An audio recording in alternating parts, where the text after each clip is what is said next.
Assalamualaikum, apa khabar semua? Harap semua berada dalam keadaan yang sihat sejahtera walau di mana saja berada. Okey, video ini adalah lanjutan daripada video pertama dan kedua saya. Yang mana video ini saya akan menerangkan tentang bagaimana kita nak menjawab soalan yang mudah daripada topik 6 ini, iaitu kecerunan dan luas di bawah graf. Bermula daripada soalan yang ditanya dalam konsep jarak melawan masa.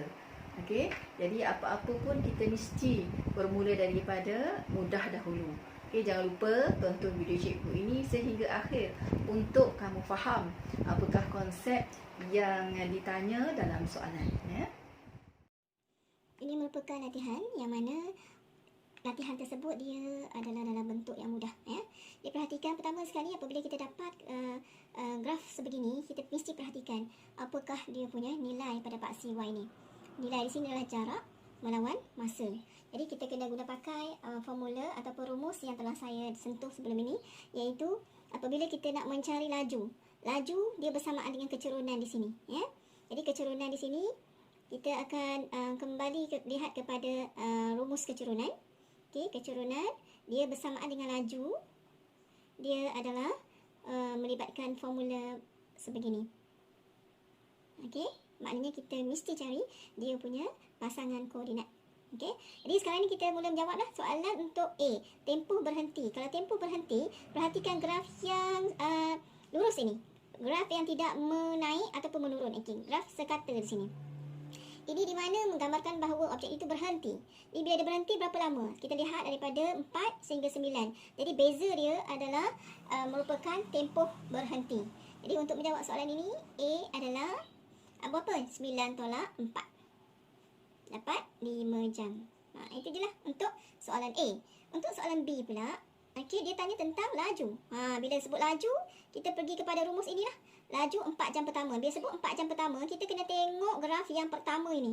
Inilah merupakan yang ditafsirkan sebagai 4 jam pertama. Jadi kita lihat ke sini dia nak laju. Maka kita akan gunakan formula kecerunan. Nak tak nak kita kena cari dia punya koordinat dia. Okey, yang pertama titik di sini 0, 0. Di sini adalah 4, 22. Koordinat XY. Jadi di mana letaknya X1, Y1? Pastinya yang mula-mula sekali adalah pasangan X1, Y1. X2, Y2 berada yang kedua. Jadi di sini kita akan menggunakan formula ini. Y2 tolak Y1, X2 tolak X1. Mengambil nilai Y2 di situ adalah 22 tolak 0, 4 tolak 0. Okey. Kita akan dapat nilai dia 5.5. Macam mana kita nak tulis unit? Kita ambil lah km bahagi dengan J begini. Kalau tak tulis unit pun tidak mengapa, jangan risaulah. Okey. Kemudian kita lihat kepada soalan C. Soalan C dia tanya laju. Laju 3 jam terakhir. Bila sebut saja perkataan terakhir, mari kita sama-sama lihat di sini. Okey. Di sini 3 jam terakhir, 9 hingga 12. Jadi nak tak nak kita nak cari laju dia, kita cari kecerunan di sini. Jadi di sini pastikan kita akan dapat dia punya koordinat 9, 22, 12, 30. Alright. Kemudian cikgu dah terangkan bahawa dia akan kamu akan lihat bahawa di sini akan menjadi X1, Y1 lah. Jadi X2, Y2. Seperti biasa, masukkan dalam formula ini. Y2 berapa di situ? 30. Dan juga 30 tolak dengan 22. 12 tolak dengan 9. Perhatikan, cikgu sentiasa menulis formula. Jadi kenapa cikgu sentiasa menulis formula? Supaya kekal ingatan kita mana satu Y2, mana satu Y1. Di sini, semua cikgu tulis. Jadi tolonglah ikut supaya tidak tersalah masuk.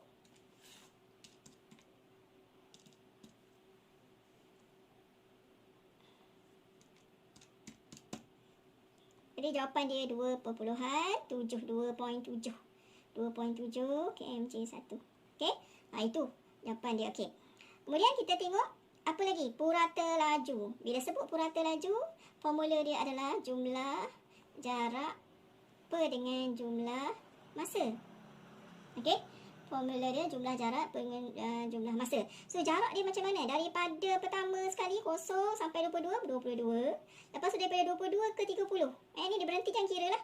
Jumlah jarak dia bergerak berapa jauh. 22 ke 30 dapat 8 kan. Okey. Jadi 22 tambah dengan 8. 22 tambah dengan 8 per dengan 12 jam di situ.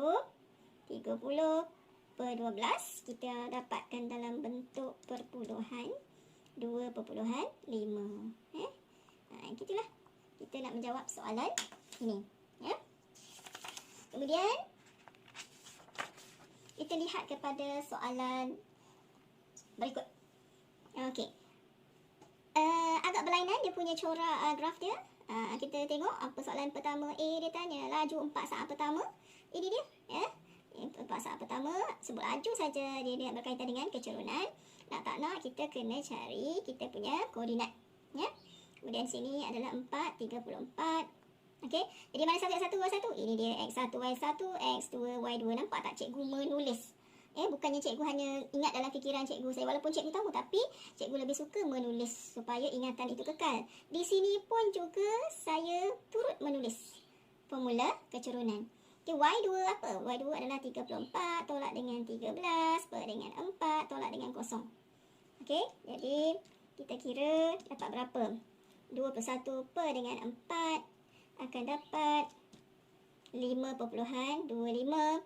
Jadi jarak dia punya formula dia meter. Sini saat. Jadi macam mana kita nak buat? Belajar-belajar tulis unit begini.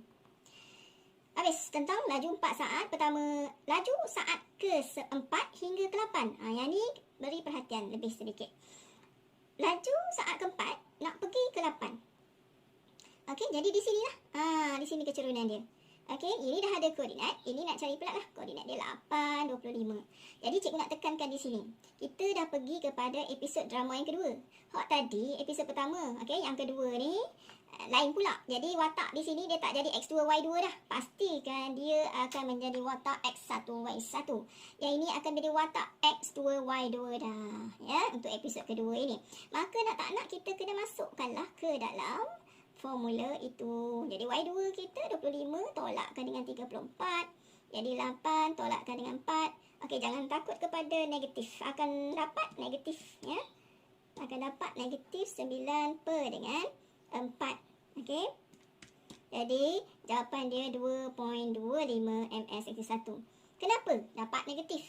Negatif ini menggambarkan kecerunan yang negatif. Maksud di situ kita boleh gambarkan bahawa objek itu semakin perlahan. Semakin perlahan. Laju dia negatif kan? Jadi semakin perlahan. Jadi seterusnya, laju 5 saat terakhir. Perkataan terakhir ini saya tak perlu terangkan lah. Dia berada di kawasan sini. Ini kawasan terakhir. Sekarang ni, koordinat di sini dah ada. Ambil koordinat yang sini. Kita kena cari 13.40. Okey, seperti mana yang cikgu terangkan tadi, sekarang episod drama ni dah jadi episod ketiga. Bila episod ketiga, yang ni tak memegang watak X2, Y2 dah. Dia akan memegang watak X1, Y1. Yang ni X2, Y2. Okey, faham? Jadi, kita gunakan formula yang sama untuk mendapatkan nilai laju. Y2 di situ adalah 40. 40 tolakkan dengan berapa? 25. Kemudian, 13 tolakkan dengan 8.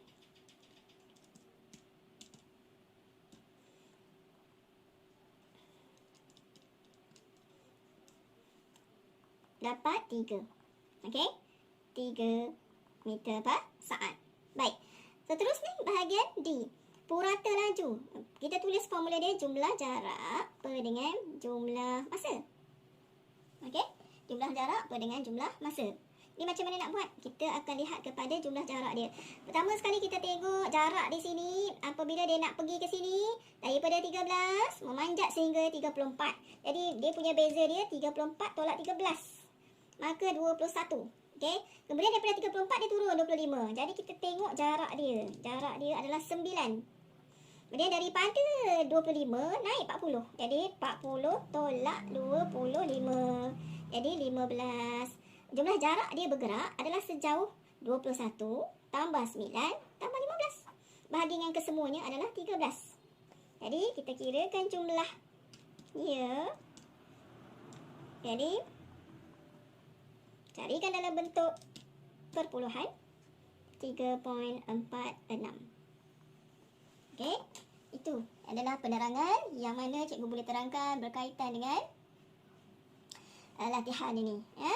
Harap setelah cikgu terangkan konsep-konsep ini, kamu boleh menggunakan kaedah teknik yang cikgu terangkan itu untuk menjawab soalan-soalan yang